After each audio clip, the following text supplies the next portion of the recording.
After a crazy 2022 in the real estate market, people are wondering where home prices are headed and whether it's still a good time to buy or sell in the Dallas-Fort Worth area. Well, stay tuned because today we're talking all about what's in store for the Dallas housing market in 2023.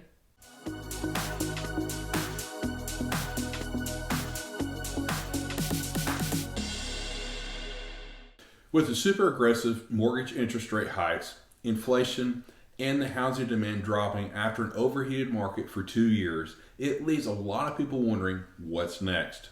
We spent a lot of hours researching the data and trends nationally and locally. And let me tell you, the experts are all over the board on their predictions.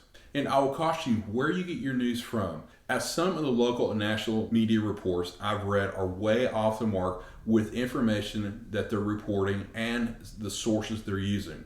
I recently read a major newspaper in Dallas stating that we had now entered into a buyer's market. I'll share with you later in this video why that is not true for every area in DFW. So the big question is, what's happening with home prices in the Dallas-Fort Worth market? Are they dropping? If so, how far will they drop? To answer that question, let's first talk about 2022 and the housing demand. In January of 2022, we started the year off with little to no inventory of houses on the market for sale. And we had a crazy amount of people flocking to the DFW area. Home builders were building as fast as they could while dealing with supply issues. And corporate investors were buying as fast as they could with cash competing against individual home buyers. We had lots of demand for houses with not enough supply. This created the crazy multiple offer situation and huge unsustainable pricing increases to the point that home sellers were getting on average 7% over their asking price. Some were even getting 6 figures over a list price. Then in June of 2022, the mortgage interest rates made a huge jump to levels we haven't seen in years. They went from around 3% in January to over 7% in early November. Mortgage rates more than doubling in a calendar year has never happened before. With home prices at an all-time high and mortgage rates rapidly increasing, about a third of home buyers were no longer able to buy a home. Fewer ready, willing, and able home buyers meant that demand for housing cooled towards the third and fourth quarters of 2022. We saw a slight uptick in demand again in mid-November and December when mortgage rates took the largest dip in 41 years on November 17th. That was followed by additional drops over the next few weeks, putting rates at their lowest level since September. We ended the year with rates hovering around 6.5%. Now, to put this in perspective, 6.5% is still below the average mortgage interest rate of 7.76% over the last 30 years.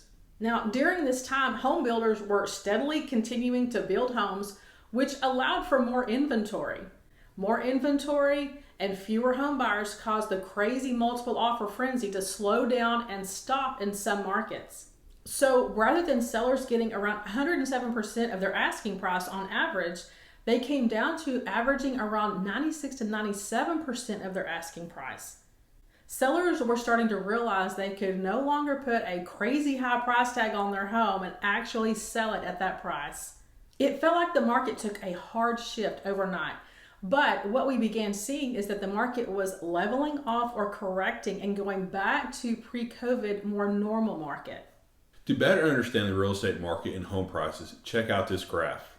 I'm using Denton County numbers, but you can plug in any area in the DFW Metroplex to see similar results. You can see the natural ebb and flow of the real estate market each year, where it goes up in the spring and summer and then back down. But notice something, prices have gone up over the past 10 years. To prove this point, look at each January over the past 10 years. Now, for those of you who may be concerned that we're headed for a recession or a big housing crash, let's look back in the big 2008 recession. This was said to be one of the biggest recessions since the Great Depression. Again, using Denton County numbers, home prices dropped just over 3% from 2008 to 2009, then up about 8% in 2010, then back down at about 5% in 2011. So home prices in 2011 were back at the same prices we saw in 2008. The people that got hit hard were unfortunately those that either could no longer make their monthly mortgage payments or had to sell and had no equity in their home. So either way, they had to bring money to the closing table or let the bank have the house. Typically, those who had no equity in their house were people who had zero down home loans and had rolled all their closing costs in on top of their home loan amount. So where do the experts predict the prices headed in 2023? This graph shows the latest home prices forecast nationwide for 2023. As different color bars indicate, some experts are saying home prices will appreciate next year, and others are saying home prices will come down.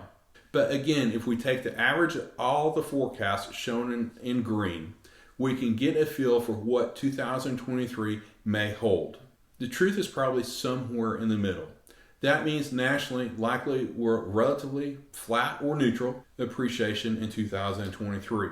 As Lawrence Yin, Chief Economist of the National Association of Realtors, says, after a big boom over the past 2 years, there will essentially be no change nationally. Half of the country may experience small price gains, while the other half of the country may see slight price declines. So here's our big, bold claim. We believe that the Dallas-Fort Worth area will see decelerated growth with some small price gains. And here's why. Supply and demand. I'll back this up with 3 points of data. First, large numbers of people will continue moving to DFW either for job opportunities, to be near family that has moved here recently, or simply because of the lifestyle that's offered. DFW has recently been ranked as the 5th largest growing metro area. And in the last couple of years, 27 companies, including Charles Schwab, Deloitte, JP Morgan Chase, Liberty Mutual, McKesson, State Farm, and Toyota have either relocated or significantly expanded their operations in the DFW area. And this will continue even if at a slower pace. The Dallas-Fort Worth Metroplex ranks in the top 10 of the world's most innovative cities, which is attracting more telecommunication and software companies. And Caterpillar recently announced that it will be moving its headquarters to Irving. Samsung has leased over 670,000 square feet of space in Fort Worth for a new shipping hub. And JCPenney plans to bring nearly 2,000 employees back to the Plano headquarters it left during the pandemic, per the Dallas Morning News. Goldman Sachs is in the process of designing a huge office tower near Victory Park in Dallas that will house around 5,000 employees as part of their expansion outside of New York City. The North Central Texas Council of Governments is predicting that the DFW population will grow by 17% in 2030. And global commercial real estate services company JLL forecasts that the 7.8 million people that currently call the DFW Metroplex home could easily increase by 2045 by 3.4 million people. The Metroplex saw 6.5% job growth in the year ending in October of 2022, while larger metros like LA and New York saw 4.3% according to JLL's latest DFW resiliency report. Secondly, mortgage rates are tied to inflation. If inflation is high, mortgage rates will likely be as well. But if inflation continues to fall, mortgage rates will likely respond. The good news is that we've seen the rates decline at the end of 2022 into 2023. Just last week, Lawrence Yin of National Association of Realtors, the economist, wrote, "Inflation has been coming down. Mortgage rates will also therefore come down." The latest consumer price index of 6.45% in December is in the 6th consecutive month of deceleration after peak inflation of 9.1% in June of 2022. As many experts factor all of this into their mortgage rate forecast for the year, and if we average these forecasts together, experts say we can expect rates to stabilize a little more in 2023. Whether that's between 5.5% and 6.5%, they aren't certain. But based on the average of their projections, a more predictable rate is likely ahead. I can tell you the days of 3% mortgage interest rates are likely gone for a while. So if you're holding out for anything below 5%, you could be waiting a long time. But with home prices leveling out and mortgage rates stabilizing below 7%, many homebuyers are likely to reset their expectations and re-enter the market. Lawrence Young also wrote that the 30-year mortgage rate dropping under 6% is now a distinct possibility. The gate is beginning to open for home buyers who got out of the market in October, November when the rates went above 7%.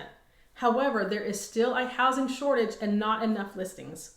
We are in agreement with Young as to seeing that there will continue to be a housing shortage in the DFW area as well. Even though we've seen a large number of homes come on the market, we're still below the inventory needed for accommodating the number of people moving here. And there's a few reasons for this. According to the National Association of Realtors Housing Shortage Tracker, the Dallas-Fort Worth area is still considered to have high housing shortage. The Housing Shortage Tracker computes how many permits are issued for every new job in 174 metropolitan areas. Based on the historical average, 1 permit is issued for every 2 new jobs. However, that's not the case for many metro areas, including Dallas-Fort Worth. The Dallas metro area is at 1 permit for every 5 new jobs. That puts us way behind. So what does this mean for both home sellers and buyers in Dallas-Fort Worth area in 2023? Well, for sellers, it's still in a seller's market because of low inventory currently, which means you still have negotiating power. We haven't gone into a buyer's market yet. However, if you want to ensure your house sells, be prepared to price your house within the market and keep a constant eye on what's happening in your local real estate market, meaning what houses are coming on the market, what houses have gone under contract, and what is selling. Be prepared for it to take a little bit longer than 24 hours to sell your house. A great agent will help you know how to navigate the shifting market and help you place yourself strategically to find the right buyer. Smart sellers are taking time to prepare their homes to sell, as well as offering incentives to potential buyers, such as closing cost assistance or money to pay down the interest rates depending on the price point. There are many strategies to get your home sold for top dollar in this market. Just make sure you have the right professional to guide you. Now for home buyers, even though we're still in a seller's market, you can now negotiate more than you could a year ago. You'll probably be able to have contingencies again, more for your protection. And you may even be able to have the sellers help you with closing costs or interest rate buy downs. There still will be competition for great houses, so be ready before you go shopping. Get with a reputable mortgage lender to find out how much house you can afford. Again, it's important to work with a professional who understands this shifting market. Great lenders can help you put together a mortgage package that best suits your budget and to know how to be creative within the boundaries required. Set your limits and don't go above what you can comfortably afford. A word of advice, if you think you'll just wait to see how much home prices will go down, be careful. It's tough, if not impossible, to time the market with home prices and interest rates. Remember, it's not all about the price of the home, but also the interest rate. You can still get a good deal out there. Just get educated by a real estate professional that understands your needs and wants, along with how to succeed in getting the right home in this market. Real estate is local. Each market is different. So reach out to us if you have any questions about how to succeed if you're wanting to buy or sell your home this year.